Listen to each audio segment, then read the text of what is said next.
কখনোই হয়নি স্যার, আজকের যে পরিমাণ দর্শক হয়েছে স্যার। স্যার আমরা সত্যি আমরা বলবো এই টুর্নামেন্টের সফলতার মুখ দেখেছে স্যার। এ পর্যায়ে সেই মাহেন্দ্র খন আজকের অনুষ্ঠানের সম্মানিত প্রধান অতিথি আমাদের বরিশাল বিভাগের মান্যবর বিভাগীয় কমিশনার স্যার জনাব মোহাম্মদ রায়হান কাউসার স্যারকে বিনীতভাবে অনুরোধ করছি আজকের আমাদের এই খেলা সম্পর্কে কিছু দিক নির্দেশনা বক্তব্য উপস্থাপনের জন্য।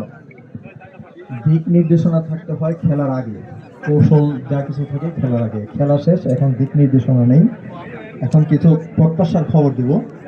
তো তার আগে আমি এখানে উপস্থিত আমার ডানে রয়েছে আমার বন্ধুবর বরিশাল রেঞ্জের ডিআইজি, বরিশাল মেট্রোপলিটন পুলিশের পুলিশ কমিশনার মহোদয়, আমার অ্যাডিশনাল কমিশনার সহ বরিশাল জেলার পুলিশ সুপার এবং জেলা প্রশাসক।